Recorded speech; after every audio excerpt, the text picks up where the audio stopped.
Hoje, pessoal, o nosso tema vai ser um tema extremamente interessante. O tema é a respeito de doença nos idosos. E eu começo com uma pergunta. Todo idoso que tem doença é um idoso doente? Essa pergunta eu venho levantar pela seguinte questão.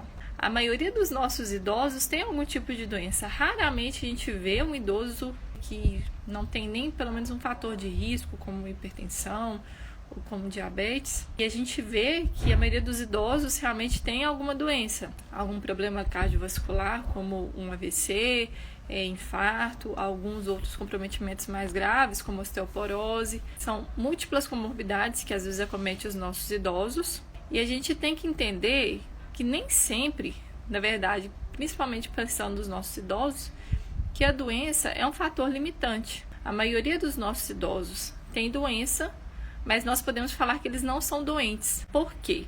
Existe um conceito sobre saúde. O que é ter saúde? O que é um idoso saudável? É aquele idoso que ele tem a capacidade de suprir as necessidades biológicas, fisiológicas, psicológicas e espirituais. Então, quando a gente tem um idoso que tem doença, mas que ele consegue se cuidar, ir ao banheiro, consegue sair da cama e ir para uma poltrona, que ele consegue se alimentar sozinho, que ele consegue tomar banho sozinho. Quando esse idoso, ele consegue, às vezes, cuidar da casa, preparar sua refeição, usar o telefone, quando ele consegue gerir o seu dinheiro, às vezes até pegar um ônibus para lugares distantes.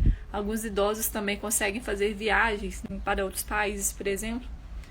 Enfim, são idosos que eles têm a autonomia, que é a capacidade de decidir, e a independência, que é a capacidade de realizar aquilo que ele decidiu, preservadas. Quando a gente tem um idoso com independência e autonomia, independente da idade, independente da doença, a gente pode considerar esse idoso saudável. Esse é o ponto principal. Nós precisamos que os nossos idosos sejam independentes e sejam autônomos, porque quando a gente fala de geriatria, quando a gente fala de cuidado com o paciente idoso, não importa tanto a idade. A idade é um fator de risco? É. As doenças que o paciente tem são fatores de risco para deixar o idoso mais frágil? São. Mas isso não determina o idoso. O que determina a funcionalidade, a vitalidade do idoso? A capacidade que ele tem de ser autônomo, que é a capacidade dele decidir o que ele quer fazer, e a sua independência, que é a capacidade dele realizar aquilo que ele decidiu. Então eu vou trazer conceitos da geriatria para todos vocês, inclusive familiares, porque eu quero que a nossa assistência aos nossos idosos melhore. Pode fazer um caderninho das nossas mini lives que eu vou trazer conceitos importantes. Hoje, o que eu venho falar? Essa questão da saúde. O idoso, para mim, está ótimo quando ele consegue cuidar de si, cuidar das suas atividades domésticas e gerir o seu dinheiro. Então, eu quero que vocês comecem a observar os idosos das suas casas. Vocês vão me falar sim ou não. Primeiro, o idoso que está na casa de vocês consegue viajar para outro país? O idoso que está na casa de vocês consegue dirigir? O idoso que está na casa de vocês consegue sair para trabalhar, resolver problemas?